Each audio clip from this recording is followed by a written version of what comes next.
Every week we like to close the show with a recommendation from me, your host. It's the Outshot. I've been thinking about the word twee lately. It's been cropping up in my Facebook feed and my Twitter timeline a lot, mostly derisively. I think it's a way to say hipster and pretend that you're saying something more precise than hipster. People mostly use it as a kind of general synonym for mannered. Not exactly the kind of mannered that the dictionary says that it describes, sweet, quaint, sentimental. More like anything that puts aesthetics up front. I mean, contempt for aesthetics is one of the few things that nerds and jocks can agree on. But me, I'm not against twee. I love Wes Anderson movies. I think Zooey Deschanel is fantastic. I got all those Vampire Weekend records, too. Heck, I run a men's fashion website.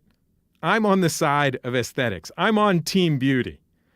But mannered can be tough to pull off. That's why it's so exciting when it works. This weekend, I saw a movie called The Hunt for the Wilderpeople. It was mannered, light, sweet, and it was also hilarious. Really moving. Ricky Baker. He is a bad egg. His history of offences and re-offences is too long to list.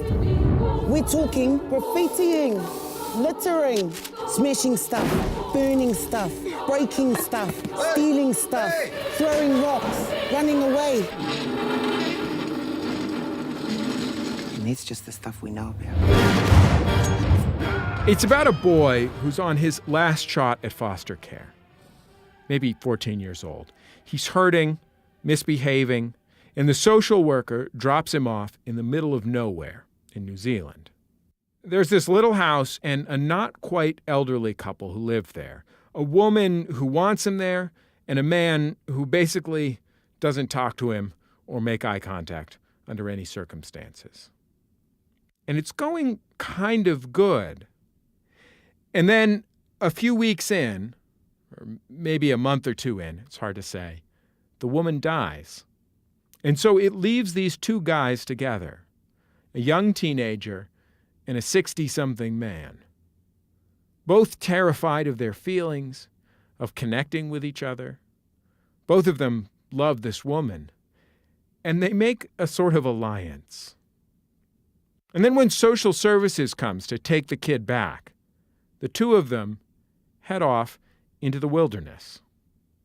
Look, it's not an original idea to put two emotionally conflicted men into a series of action sequences and then help them come closer together.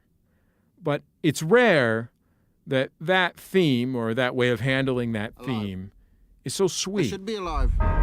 So what do we do now? We run. Run, boy, run. This world is not meant for you. Run, boy, run. They're trying to catch you. Run, boy, run. Running is a victory. No, maybe we don't need to run. Oh yeah, this is fast walk. Yeah. Wilderpeople is exciting and funny, but it's also stylish and, I don't know, lovely, a little fantastical at times. In other words, it's basically exactly the kind of thing that twee haters call twee. That said, it's also about two survivalists being chased through the forest by cops, so in a way, it's exactly the opposite of those people's cupcake stereotypes.